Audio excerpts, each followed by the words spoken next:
Hello everyone, welcome back to Psych for Everyone. Today we're covering a very important but often overlooked topic, sexual dysfunction. We'll explore its causes, treatment, and even the Freudian view of sexual desire.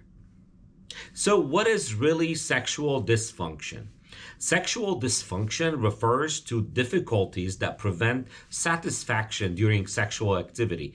It can affect desire, arousal, orgasm, or even cause pain during intercourses or during intimate relationships. It is important to know that sexual dysfunction is not just about the body. It is a mind-body issue because there is a very strong mind-body connection. We know that. I always talk about that. Stress, depression, relationship conflicts, or even certain medication can play a role, and it could be a very big role. So before we start talking about things, I'm going to mention a little bit about Freud and the importance of sexual desire. You know, Sigmund Freud is the father of psychoanalysis, and he believed that sexual desire, that he called the libido, was the central driving force of human psychology. So for Freud, sexual energy wasn't just about physical intimacy. It represented the foundation of motivation, creativity, and even our sense of identity.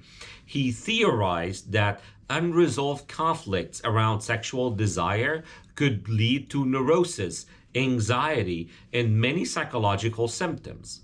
From this perspective, sexual dysfunction can sometimes be seen as deeper expression of unconscious conflict, repression, or difficulties in navigating intimacy and desire.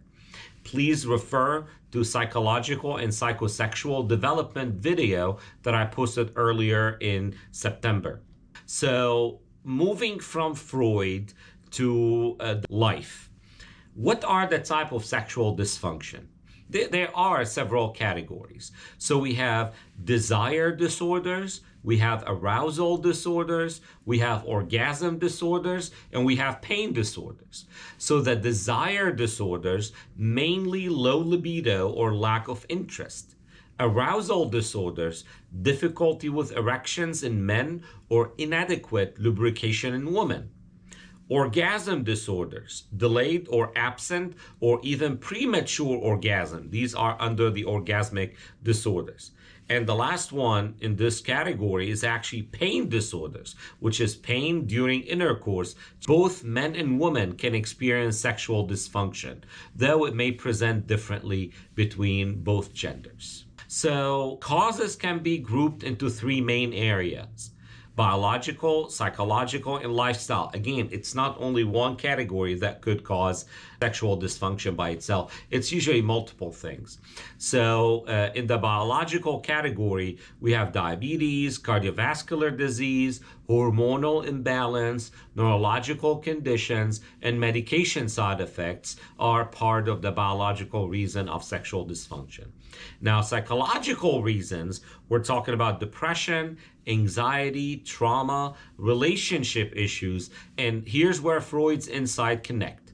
So unconscious conflicts around intimacy or repressed desire can also play a role. So lots of people tell me, I have some symptoms of depression, but I don't qualify for major depressive disorder.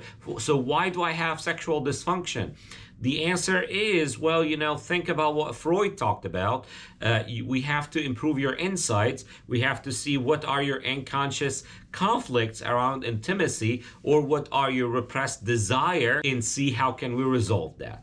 In the lifestyle category, smoking, alcohol, lack of sleep, and stress all play a role. And also we need to understand that we live in a very developed world now. We have lots of factors that could decrease our sexual function, and these are all the toxins that we use, the plastic and the toxins in food and lots of preservative and stuff like that. So healthy lifestyle is absolutely necessary to fight that. And usually multiple factors overlap. So it's very rare that you're going to see that this is only coming from diabetes. Usually diabetes plus some repressed memories from the past or repressed desires, plus we have some kind of smoking or lack of sleep and stress. So we have multiple problems usually. But the good news is, and I always love giving you guys some good news, treatment is available. So lifestyle changes or modification, therapy, medications, there's lots of medical devices and procedures, and there is actually managing the underlying causes that could be beneficial as well.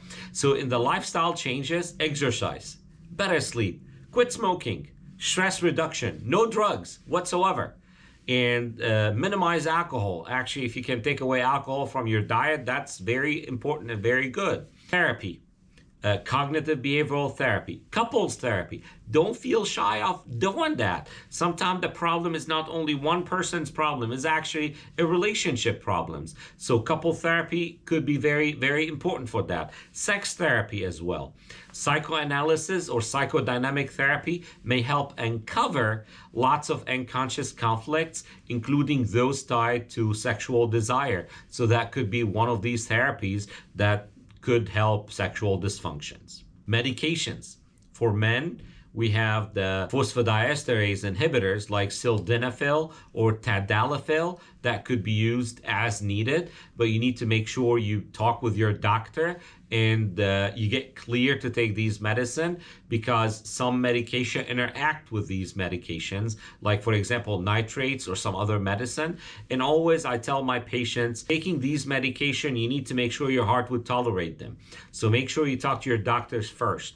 Do not get something that is not cleared by the FDA or not prescribed by a physician. There's lots of supplements out there that claim that they have these medication that helps. Make sure you get your doctor's opinion on that. For women, philbanserine is one of the new medicine that treats low desire, or even local estrogen or postmenopausal dryness could help with sexual dysfunction. So now even women, we have some medicine to help with their sexual dysfunction. And I can tell you probably 15 years ago, the only medication class that we had was the phosphodiesterase inhibitors like sildenafil or tadalafil. We did not have anything for women. Now we actually have flibanserine for low desire and low estrogen or estrogen cream for dryness that was prescribed for decades now. Medical devices and procedures like vacuum devices, hormone therapy, or surgical options are there, and some of them are very helpful if we get the right patients to get the right procedure. So make sure you contact your doctor, and if you're not convinced, get a second opinion. That's your right. Managing underlying causes like treating chronic illnesses or adjusting medicine. For example, lots of patients with hypertension have sexual dysfunction. So here, if you see, hypertension by itself could cause sexual dysfunction, and medication for hypertension could cause sexual dysfunction. So if you're having the sexual dysfunction, do not be shy. Tell your primary care provider about the symptoms you're having and ask for help. This is when they can switch medicine to make things better. So really the bottom line is sexual dysfunction is very common, treatable, and nothing to be ashamed of. Always make sure you know we live as humans because we have sexual desires. If we don't have sexual desire, we're not going to generate. So we need to have sexual desire. This is part of our body. And also as humans, we are actually beyond only using sex only for reproduction. We use sex for even pleasure. It is actually a human right, if you want to take it that way. So make sure that you know nothing is to be ashamed of. Always talk with your doctor about the sexual dysfunction you're having and take advices.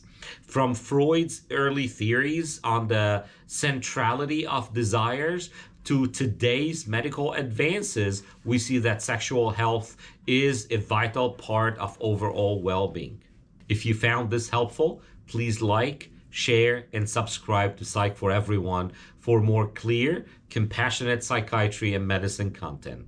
Thank you for watching, and I'll see you in the next video. If you found this video helpful, don't forget to like, subscribe, and hit the bell icon so you never miss future content.